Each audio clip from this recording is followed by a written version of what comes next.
حق کی دعوت دیتا ہے تو اس وقت تین قسم کے لوگ ہو جاتے ہیں۔ ایک تو وہ ہوتے ہیں جو ظاہراً و باطناً اندر باہر سے وہ ایمان لاتے ہیں، یعنی قبول کرنے والے مومن۔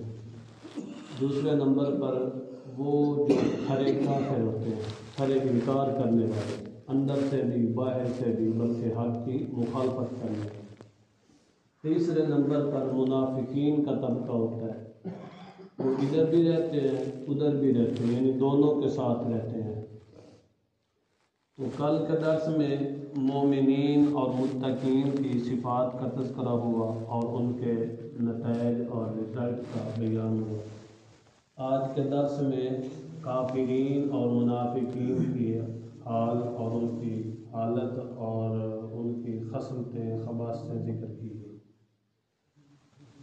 ان الذین کفروا، بے شک جن لوگوں نے کفر کیا، سواء علیہم، برابر ہے ان پر، انذرتہم، آپ ان کو ڈرائیں، ام لم تنذرہم، یا آپ ان کو نہ ڈرائیں، لا یؤمنون، وہ ایمان نہیں لائیں گے۔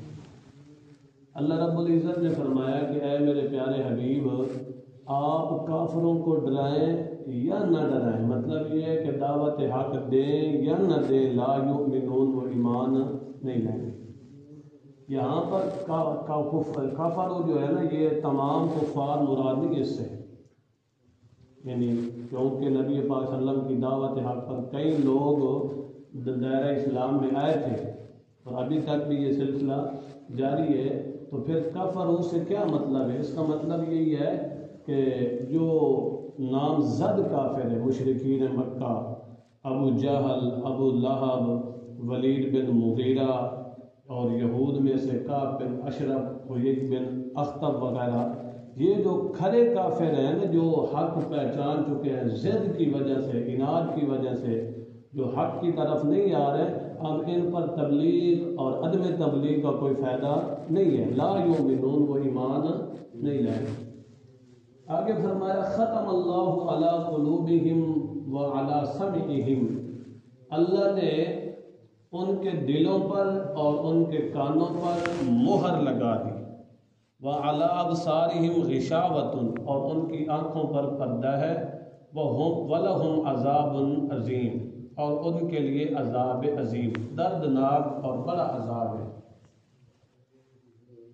مطلب کیا ہے؟ کہ مطلب یہ ہے کہ یہ کافر کیوں نہیں ایمان لائیں گے؟ تبلیغ اور عدم تبلیغ کرنے کا اثر ان پر کیوں نہیں ہوگا؟ کیونکہ ان کی حالت یہ بیان کی گئی ہے کہ ان پر اللہ تعالیٰ نے ان کے دلوں پر مہر لگا دی اور ان کے کانوں پر۔ ہدایت حاصل ہونے کی یہی چیزیں ہیں نا، بندہ حق سنتا ہے تو بندے کو ہدایت حاصل ہو جاتی ہے، دل میں سوچتا ہے اور آنکھوں سے غور و فکر کرتا ہے تو کیا ہو جاتی ہے؟ ہدایت حاصل ہو جاتی ہے۔ مگر اللہ تعالیٰ نے ان کی راہیں کیا کر دی؟ بند کر دی۔ ہدایت کی تمام راہیں کیا کر دی؟ بند کر دی ہے۔ کفر اندر ہے، وہ باہر نہیں آ سکتا، اور ایمان باہر ہے، وہ اندر نہیں آ سکتا۔ ان کے لیے دردناک تھا۔ اس آیت کے اوپر ایک اشکال یہ ہوتا ہے کہ جب اللہ تعالیٰ نے ان کی ہدایت کی راہیں بند کر دی، اب اگر وہ ایمان نہ لائیں تو ان کو، وہ تو مجبور تھے، وہ کیا تھے؟ مجبور تھے۔ جب راہیں بند ہوگی تو پھر وہ ایمان لانے پر کیا تھے؟ نہ لانے پر کیا تھے؟ مجبور تھے۔ پھر ان کو سزا دینا یہ کیا ہوا؟ ظلم ہوا۔ سمجھا سوال کہ نہیں ہے؟ جب ہدایت کی راہیں بند ہو گئی اور وہ ایمان نہ لائیں تو ان کا قصور کیا ہے؟ وہ تو مجبور تھے، اللہ تعالیٰ نے ان کی راہیں بند کر دی۔ اس کا جواب یہ ہے کہ یہ جو مہر لگی ہے یہ ان کے اپنے اعمال کا نتیجہ ہے، یہ ان کے اپنے اعمال کا رزلٹ اور نتیجہ ہے کہ انہوں نے ایسی بدعملیاں اور حق کو پہچان چکے تھے، جان بوجھ کر انہوں نے کیا کیا؟ حق کا انکار کیا، عناداً، ضد کی وجہ سے انہوں نے حق کا انکار کیا، جس کا نتیجہ یہ ہوا کہ ان کے دلوں پر اور کانوں پر مہر لگ گئی اور آنکھوں پر کیا ہے؟ پردہ ہے۔ اب وہ ہدایت اور ایمان کی طرف سے نہیں آئیں گے۔ آگے یہ تھا ذکر کافرین کا، آگے منافقین کا تذکرہ ہے۔ وَمِنَ النَّاسِ مَن يَقُولُ آمَنَّا بِاللَّهِ وَبِالْيَوْمِ الْآخِرِ، لوگوں میں سے بعض ایسے ہیں جو کہتے ہیں کہ ہم ایمان لائے اللہ پر اور یوم آخرت پر. اللہ تعالیٰ نے خبر دی وما ہم بمؤمنین، وہ ایمان والے نہیں ہیں. یہ منافقین کا ذکر ہے کہ ایمان کے لیے کیا کہتے تھے، ہم اللہ تعالیٰ پر ایمان لائے اور آخرت کے دن پر ایمان لائے. ظاہری کہہ دیتے تھے کہ ہم کیا لائے ہیں، ایمان. کہتے لا الہ الا اللہ محمد، پڑھتے تھے لا الہ. آگے اللہ نے خبر دی وما ہم بمؤمنین، وہ ایمان والے نہیں ہیں، کھرے بے ایمان ہیں. یہاں پر اللہ تعالیٰ نے خود فتویٰ لگایا. کلمہ پڑھ رہے تھے منافقین، کلمہ پڑھ رہے تھے. اللہ تعالیٰ نے کیا کہا وما ہم بمؤمنین، یہ مومن نہیں ہے. تو معلوم ہو جائے صرف دل سے زبان سے ایمان لایا جائے، دل میں تصدیق نہ ہو تو وہ مومن نہیں ہے. اللہ تعالیٰ کے علم میں، اللہ تعالیٰ کی کتاب میں وہ مومن نہیں ہے. آگے ان کا یہ کہنا زبان سے ایمان لانا اور اندر سے بے ایمانی ہی رکھنا، اس کا مطلب کیا ہے اور ان کا یہ کیوں یہ کرتے ہیں؟ آگے اللہ تعالیٰ نے فرمایا یخادعون اللہ والذین آمنوا، یہ اللہ تعالیٰ کو اور مومنوں کو کیا کرتے ہیں، دھوکہ دیتے ہیں. وما یخدعون الا انفسهم، نہیں یہ دھوکہ دیتے مگر اپنے آپ کو. وما یشعرون، اور جانتے بھی نہیں. یہ تو کہہ رہے ہیں نا کہ ہم اللہ تعالیٰ کو دھوکہ دے رہے ہیں اور اصحاب رسول کو دھوکہ دے رہے ہیں. اللہ تعالیٰ نے فرمایا نا اللہ کو دھوکہ دے سکتے ہیں نہ اصحاب رسول کو، بلکہ اپنے آپ کو دھوکہ دیتے اور جانتے بھی نہیں ہیں. جانتے بھی نہیں ہیں. یہاں پر ایمان والوں سے دھوکہ تو سمجھ آ رہا ہے، اللہ تعالیٰ کو دھوکہ کیسے دیتے ہیں؟ اس کے اوپر ایک تھوڑے سے بات. اللہ تعالیٰ کو دھوکہ تو اس کو دیا جاتا ہے جو عالم الغیب نہ ہو، جس کو پتہ نہ ہو، غافل ہو، بے خبر ہو. اللہ تعالیٰ تو باخبر ہے، اس کے اوپر تو ذرہ ذرہ کیا ہے، عیاں ہے. پھر اللہ تعالیٰ کو دھوکہ دینے سے کیا مراد ہے؟ تو تمام مفسرین کرام نے، تفسیر کبیر والے، تفسیر نیشاپوری والے اور تفسیر ابن کثیر والے وغیرہ وغیرہ مفسرین تمام نے یہ لکھا ہے کہ اللہ تعالیٰ کو دھوکہ دینے سے مراد یہ ہے کہ نبی پاک صلی اللہ علیہ وسلم کو دھوکہ دینا. یخادعون رسول اللہ، اللہ تعالیٰ کے رسول کو دھوکہ. ایک تو یہ یہاں سے یہ معلوم ہوا کہ ان تمام مفسرین کا یہ عقیدہ اور نظریہ ہے کہ وہ یہ کہنا چاہتے ہیں کہ نبی پاک صلی اللہ علیہ وسلم عالم الغیب. سمجھ آئی بات کی؟ نہیں، انہوں نے تعبیر اسی لیے کی ہے. آگے اللہ کریم نے فرمایا وفی قلوبہم مرض، یہ منافقین اس طرح کیوں کرتے ہیں؟ اللہ نے فرمایا ان کے دلوں میں مرض ہے. مرض کیا ہے؟ نفاق والی، کفر والی، ان کے دلوں میں مرض ہے. یہ مرض والا لفظ تمام روحانی بیماریوں کو شامل ہے. فزادہم اللہ مرضا، اللہ نے ان کی یہ مرض کیا کر دی، بڑھا دی. مطلب کیا ہے کہ جب قرآن اترتا گیا وہ اس کے ساتھ منافقانہ روش کرتے تھے، تو پھر ان کے نفاق میں، منافقت میں کیا ہوا؟ دن بدن کیا ہوا؟ اضافہ ہی ہوتا گیا. یا جیسے جیسے اسلام کو اور نبی پاک صلی اللہ علیہ وسلم کو، اصحاب رسول کو ترقی ہوتی گئی، اسی طرح ان کے دلوں میں کیا، یہ مرض بڑھتا ہی گیا. اور آگے اللہ تعالیٰ نے فرمایا وَلَهُمْ عَذَابٌ عَلِيمٌ بِمَا كَانُوا يَكْذِبُونَ، اور ان منافقین کے لیے عذاب علیم ہے، دردناک عذاب ہے بسبب اس کے یکذبون، جو وہ جھوٹ بولتے ہیں. منافق کون سا جھوٹ؟ زبان سے کیا کہتے ہیں ہم ایمان والے، لا الہ الا اللہ محمد، اندر سے بے ایمان، یہی جھوٹ ہے. اس وجہ سے ان کے لیے یہ کیا ہے، مرض بڑھتی جا رہی ہے.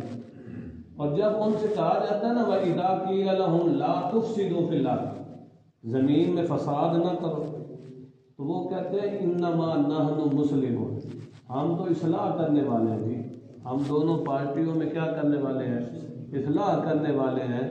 ہم تو مفسد نہیں ہیں، فساد برپا کرنے والے نہیں ہیں. اللہ نے فرمایا الا انہم هم المفسدون، خبردار بے شک یہی مفسد ہیں، یہی کیا کرنے والے ہیں، فساد کرنے والے. ولکن لا تشعرون، لیکن جانتے نہیں ہیں. وَإِذَا قِيلَ لَهُمْ آمِنُوا كَمَا آمَنَ النَّاسُ، جب ان سے کہا جاتا ہے کہ ایمان لاؤ جیسا کہ لوگ ایمان لائے، تو وہ آگے سے کہتے ہیں جیسے ایمان یہ صحابہ کرام بے وقوف ایمان لائے، ہم اس طرح ایمان لائے، معاذ اللہ نعوذ باللہ۔ اللہ تعالیٰ نے فرمایا الا انہم هم الصفاء ولکن لا یعلمون، تم ہی بے وقوف ہو اور تم ہی جاہل ہو۔ یہ منافقین جو تھے نا، اب یہاں پر منافقین کو خالصتاً ایمان لانے کا حکم دیا جا رہا ہے کہ خالصتاً منافقت چھوڑ کر خالصتاً ایمان لاؤ، تو اور ایمان بھی ان کی طرح لاؤ، اصحاب رسول کی طرف، مہاجرین اور انصار کی طرف ایمان لاؤ، صحابہ کرام کی طرح ایمان لاؤ۔ مگر وہ کیا کہتے ہیں، کیا ہم ان بے وقوفوں کی طرح ایمان لائیں؟ منافقین بہت بڑے دولت مند تھے، صاحب اقتدار لوگ تھے، اور وہ دین حق کو باطل سمجھتے تھے، دین حق کو باطل سمجھتے تھے، اور جو دین حق کو باطل دین کو قبول کرے وہ کیا ہوتا ہے؟ بے وقوف۔ اس لیے وہ صحابہ کرام کو کیا کہہ رہے تھے؟ بے وقوف۔ آگے اللہ تعالیٰ نے فرمایا تم ہی بے وقوف ہو، تم ہی کیا ہو؟ بے وقوف ہو، ولکن لا یعلمون، لیکن جانتے نہیں۔ اس آیت میں ایک تو یہ بیان ہوا کہ منافقین کے لیے اللہ تعالیٰ نے نمونہ بنایا، کافروں کے لیے تو اصحاب رسول کا ایمان نمونہ بنایا، کسوٹی بنائی ہے، اور ایمان صحابہ کرام کی عزت اور عظمت ظاہر ہو رہی ہے۔ دوسرا یہ ہے کہ جو صحابہ کو بھونکنے والے ہوتے ہیں وہ کون ہوتے ہیں؟ منافق ہوتے ہیں۔ منافق صحابہ کرام کی توہین کرنے والے ہوتے ہیں اور بھونکنے والے ہوتے ہیں، اور صحابہ کرام کا دفاع خود اللہ تعالیٰ کرتا ہے۔ اللہ تعالیٰ نے جواب دیا کہ الا انہم هم الصفاء، تم ہی بے وقوف ہو، صحابہ کرام بے وقوف نہیں ہیں۔ اور مسلمانوں سے جب یہ ملتے نا منافقین، مسلمانوں سے ملتے تو کہتے ہیں ہم ایمان لائے ہیں، وَإِذَا لَقُوا الَّذِينَ آمَنُوا قَالُوا آمَنَّا، ہم کیا کرتے ہیں؟ ہم ایمان لاتے ہیں، ہم تمہارے ساتھ ہیں۔ جب جاتے نا اپنے لیڈروں کے پاس، اپنے بڑوں کے پاس، وَإِذَا خَلَوْا إِلَىٰ شَيَاطِینِهِمْ، تو ان کو کہتے ہیں ہم تمہارے ساتھ ہیں، إِنَّمَا نَحْنُ مُسْتَهْزِئُونَ، ہم تو ان کے ساتھ مذاق کرتے ہیں، ہم ان کے ساتھ کیا کرتے ہیں؟ مذاق کرتے ہیں۔ یہ منافقین کی خصلتیں بیان ہو رہی ہیں، اور یہاں پر لفظ ہے إِلَىٰ شَيَاطِینِهِمْ، اپنے شیطانوں کی طرف۔ یہاں پر اللہ تعالیٰ نے ان کے جو بڑے ہیں، وڈیرے ہیں نا، یہود و نصارہ، ان کو اللہ تعالیٰ نے کیا بولا ہے؟ شیاطین۔ تو معلوم ہوا جو قرآن کی مخالفت کرنے والے ہوں وہ قرآن کی روشنی میں کون ہے؟ شیاطین ہے۔ یہ خود قرآن نے بتایا، وَإِذَا خَلَوْا إِلَىٰ شَيَاطِینِهِمْ۔ یہ منافقین کا ادھر ادھر یہ کرنا، یہ کہتے تھے ہم مسلمانوں کے ساتھ مذاق کرتے ہیں۔ یہ کیا کرتے ہیں؟ مذاق کرتے ہیں، اوپر سے ان کو کہہ دیتے ہیں کہ ہم ایمان والے، اندر سے ہم کیا ہوتے ہیں؟ اللہ تعالیٰ نے فرمایا کہ اللہ یستہزئ بہم، اللہ بھی ان کے ساتھ کیا کرتا ہے؟ مذاق۔ وَیَمُدُّهُمْ فِی طُغْیَانِہِمْ یَعْمَہُونَ، اور ان کو ڈھیل دیتا ہے ان کی سرکشی میں۔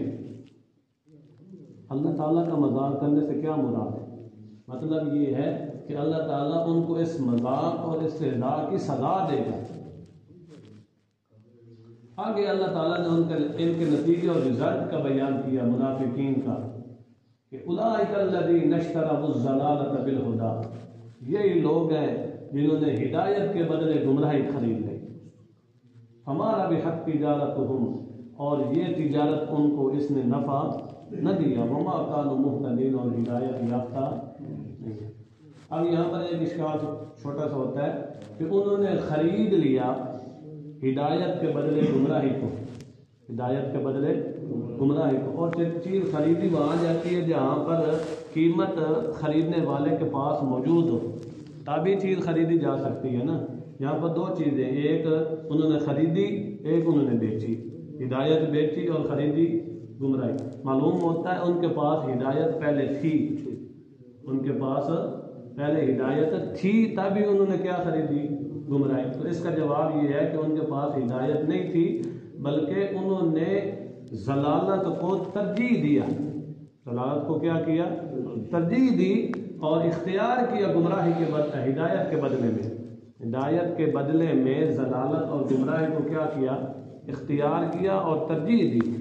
دوسرا جواب یہ ہے کہ ہدایت سے یہاں سے مراد وہ ہدایت ہے جو فطری ہدایت ہے۔ فطری ہدایت کا مطلب یہ ہے کہ اللہ تعالیٰ ہر ایک کو ہدایت، فطری ہدایت ضرور دیتا ہے۔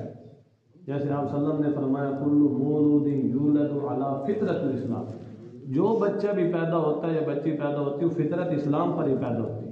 بعد میں اس کو والدین اس کو یہودی بنا دے، نصارہ بنا دے، مجوسی بنا دے، وغیرہ وغیرہ، جو بھی بنا دے یہ والدین کی تربیت پر ہوتا ہے۔ یا بڑے علماء سوء، علماء باطلہ جو اس کو کدھر لے جاتے ہیں کفر کی طرف۔ تو یہاں پر ہدایت سے کون سی ہدایت مراد ہے؟ ہدایت فطری۔ دوسرا میں نے یہ کیا کہ ہدایت مطلب ہے ضلالت کو ترجیح دینے اور ضلالت کو اختیار کرنا۔